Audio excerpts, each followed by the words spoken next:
gente tem desfrutado de coisas maravilhosas através dessa aproximação que Deus proporcionou. São coisas do Espírito Santo de Deus, né? E são como ímãs nas partes em que procuram uma outra e se juntam. Até porque é uma coisa só. Maior é o que está em nós do que o que está no mundo. E esse Deus a qual eu sirvo, e tenho certeza que é o mesmo que o pastor Hilton serve, ele é um Deus que ministra a comunhão, é um Deus de comunhão, não é um Deus de vaidade, não é um Deus que está voltado a conquistas pessoais, não, é um Deus de comunhão, tanto que ele é três. Ele desafia até a nossa gramática, né? Ele é três. Pai, Filho e Espírito Santo. Nossa gramática não pode comportar esse mistério que é o nosso Deus e os três em comunhão, num só, sendo um só Deus, o nosso Senhor, poderoso e Salvador. Eu cheguei para assistir o culto. Eu cheguei devagarzinho ali, falei, poxa, eu vou chegar, vou sentar aqui antes que alguém note. Mas quando eu estava vindo, de repente o pastor Hilton surgiu do nada, né? E já me trouxe aqui para cima. E o Evandro pediu para compartilhar alguma palavra com os irmãos. Então, eu fiquei sabendo que hoje é o culto da vitória, não é isso? E o culto da vitória do crente é aqui, é no quarto, é dentro do trem, é na lotação, é dentro do carro, enfim, porque nós somos mais do que vencedores. Somos vitoriosos porque Deus nos chamou, nos elegeu e nos predestinou a sermos mais do que vencedores. Então a vitória são todos os dias possíveis para a vitória, mas este é um ajuntamento abençoado, um ajuntamento de louvor e adoração ao nosso Senhor. Eu queria compartilhar com você uma palavra que é bastante conhecida, né? Um salmo que eu acredito todos aqui já leram, provavelmente sabem recitá-lo de cor. É um texto que ganha de João 3,16, porque Deus amou o mundo de tal maneira que deu seu Filho unigênito para que todo aquele que nele crê não pereça, mas tenha a vida eterna. É o Salmo 23, estou falando do Salmo 23. Você conhece o Salmo 23? Conhece. É o Senhor, é o meu pastor. E eu gostaria que nós lêssemos 3 primeiros versículos só. Salmo 23. Na minha versão aqui, NVI, diz o seguinte: o Senhor é meu pastor, de nada terei falta. Em verdes pastagens me faz repousar e me conduz a águas tranquilas. Restaura meu vigor, guia-me nas veredas da justiça, por amor do seu nome. É às vezes uma grande responsabilidade falar em textos assim tão conhecidos, porque a probabilidade de você já estar esgotado de ouvir uma explanação sobre um texto muito conhecido é grande. Mas creia você que a palavra de Deus, ela se renova a cada dia, ela se renova a cada momento.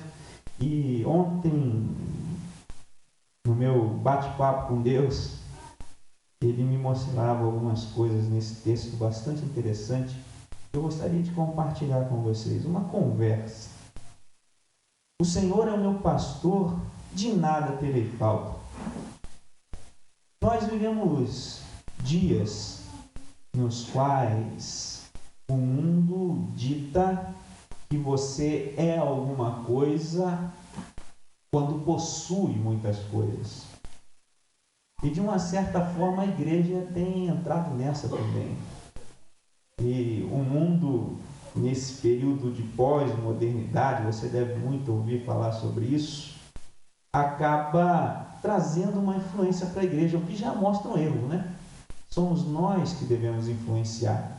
O apóstolo Paulo diz em Romanos capítulo 12, não vos conformeis com este mundo, mas transformai-vos pela renovação do vosso entendimento. Ou seja, a igreja é o agente de transformação desse mundo.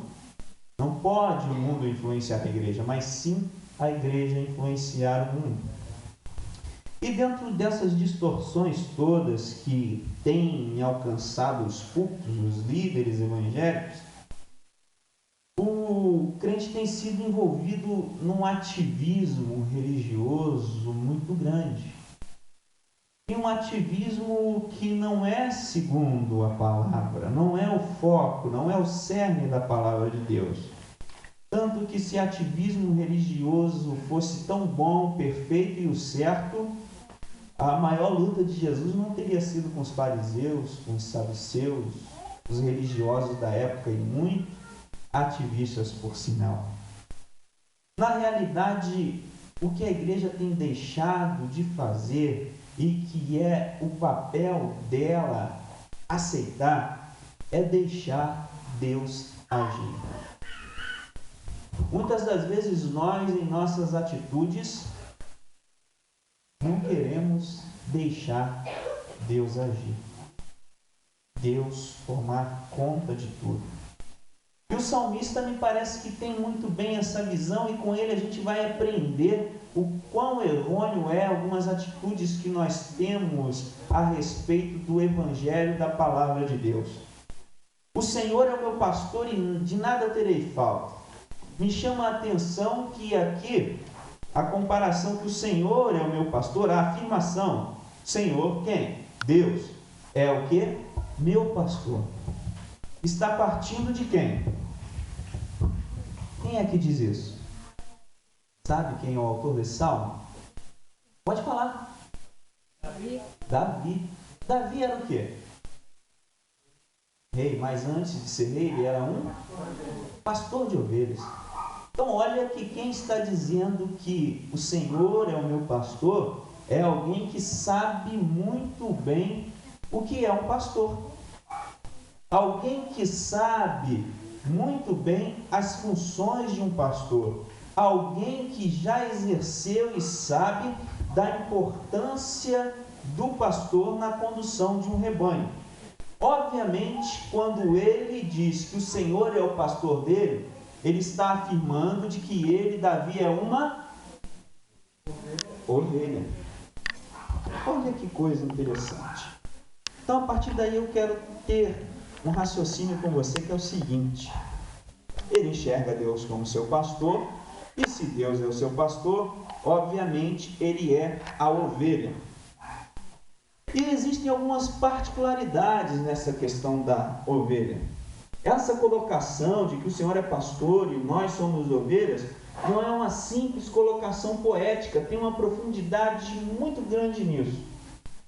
Você já parou para observar os costumes e a forma de ação de uma ovelha? Ela tem algumas peculiaridades que apontam para a nossa realidade nos dias de hoje. Primeiro ponto: a ovelha ela é totalmente dependente do seu pastor.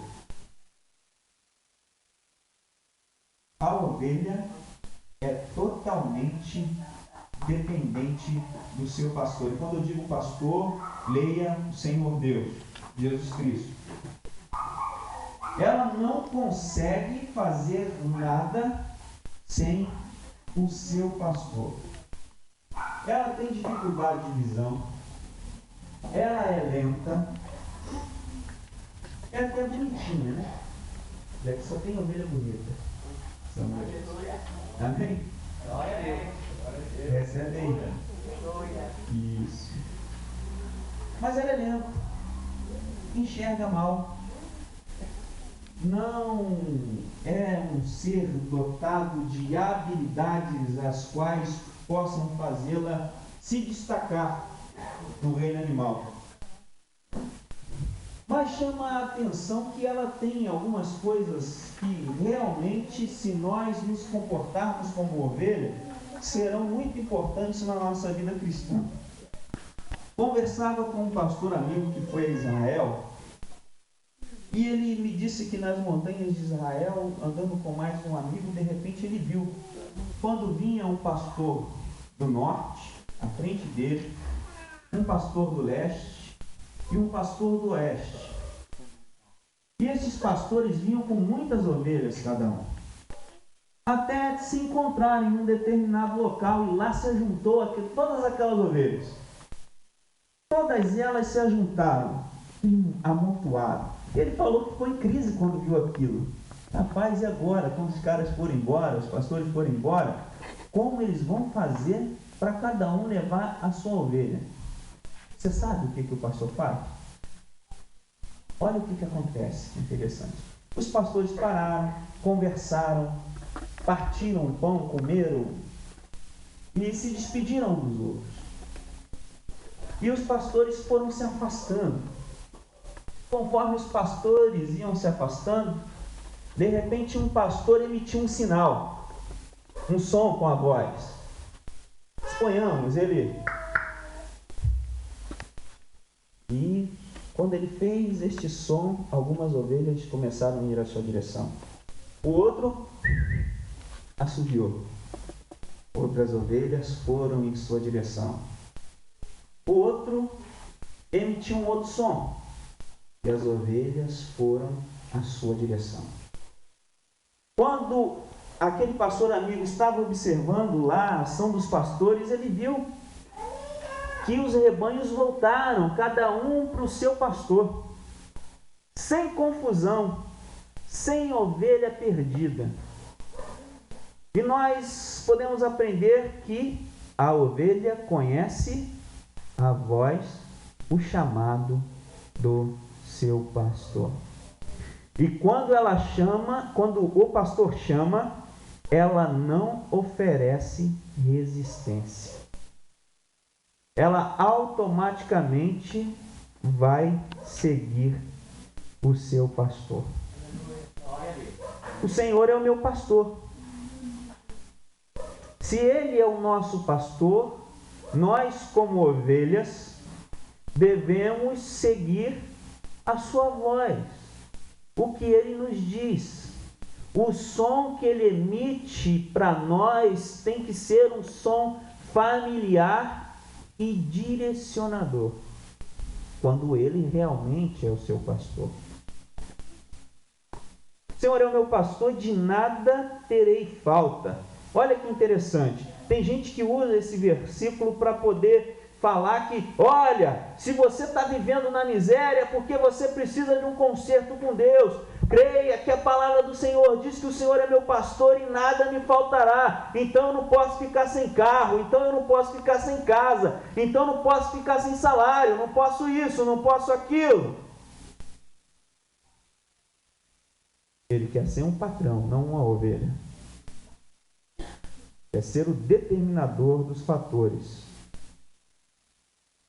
Quando na realidade a ovelha tem toda a sua firmeza, toda a sua existência entregue nas mãos do pastor. E a NVI, a Nova Versão Internacional, é muito feliz quando diz: de nada terei falta. Quando tem essa colocação de nada terei falta, significa o seguinte: eu não preciso me preocupar, eu tenho que ouvir a voz, porque Ele vai prover o que eu necessito. Ele é o meu pastor. Eu não preciso me preocupar com mais nada. Eu tenho que segui-lo, eu tenho que ouvir a voz dele. Ele é o meu pastor. E quando a ovelha ouve a voz do seu pastor, ela se torna totalmente dependente do seu pastor, ele se encarrega do restante. Em verdes pastagens me faz repousar. Quem me faz repousar em verdes pastagens? Deus.